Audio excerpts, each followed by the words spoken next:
Going to discuss about the topic when profits available are insufficient, inadequate as comparative to the amount of interest on capital. Today I am going to discuss the question number 13 of the worksheet which I have distributed in my class. Here, अब इस question में उन्होंने बोला है कि हमने interest on capital जो है that will be provided at the rate of 9% per annum. It means we have to prepare profit and loss appropriation account.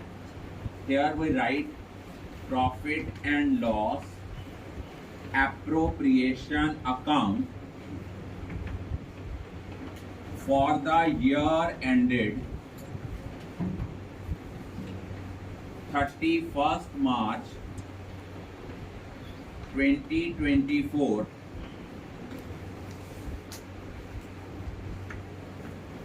Here the net profit is 7,800. We will write it as by net profit brought down 7,800.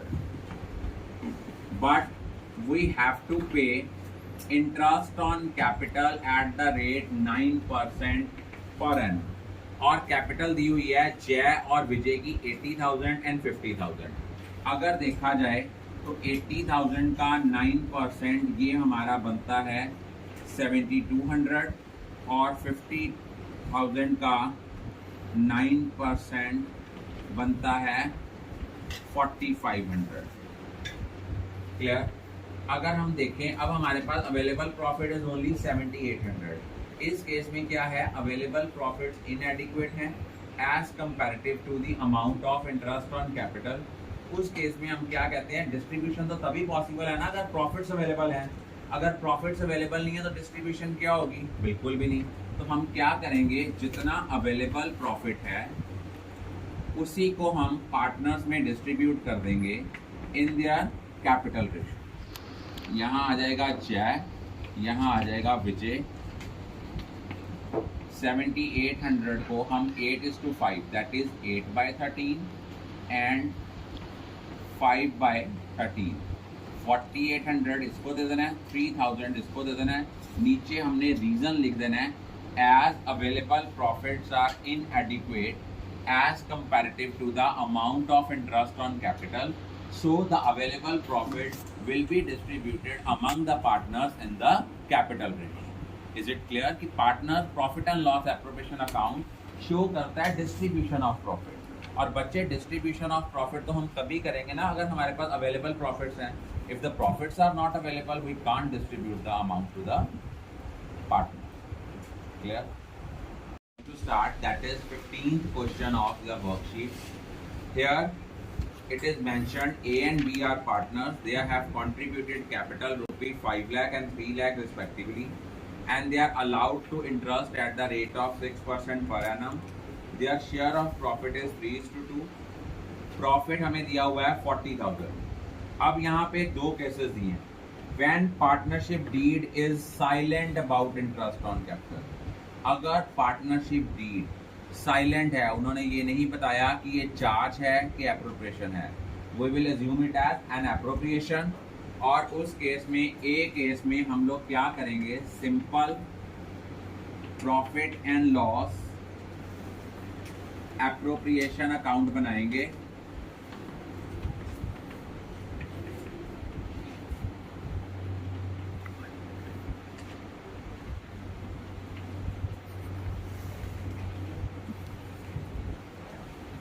और इधर देखो simple हमें दिया है net profit brought down दिया है that is 40,000.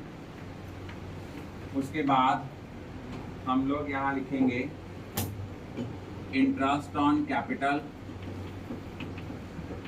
Interest on capital देखा जाए तो हमारा कितना बनता है, 50,000 है, 5 लाख है उसकी ए की कैपिटल.